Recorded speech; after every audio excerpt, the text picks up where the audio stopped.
Hello everyone, আসসালামু আলাইকুম। Welcome back to my YouTube channel.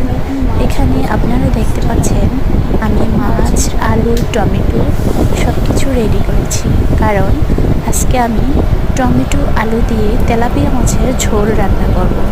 এখানে আমি একটি ফ্রাই প্যানের মধ্যে কিছু তেল দিয়ে দিচ্ছি।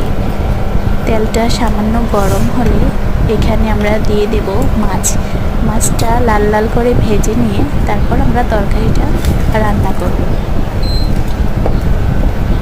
তেলটা একটু সামান্য আছে গরম করে মাছটা দিলে খুব ভালো হয়, তাহলে কড়াইতে ফ্রাই প্যানে মাছটা নিচে দিয়ে লেগে যায় না।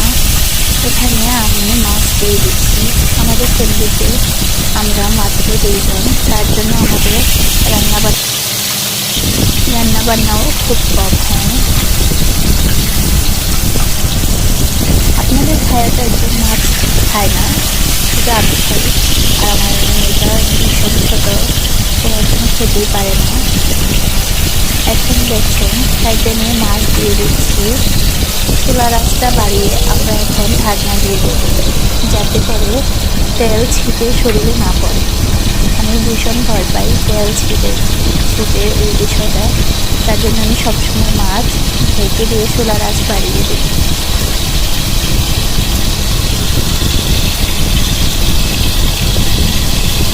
চুলার আঁচটা বাড়িয়ে দিয়ে আমরা এখন মাছটা লাল লাল করে ভেজে নিই।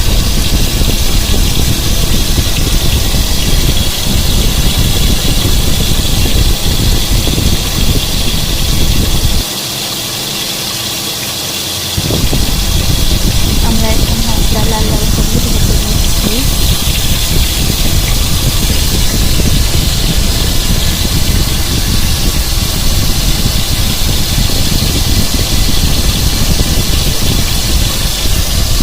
এখানে আলু, টমেটো সব কিছু রেডি করে রেখেছি তরকারিটা রান্না করার জন্য।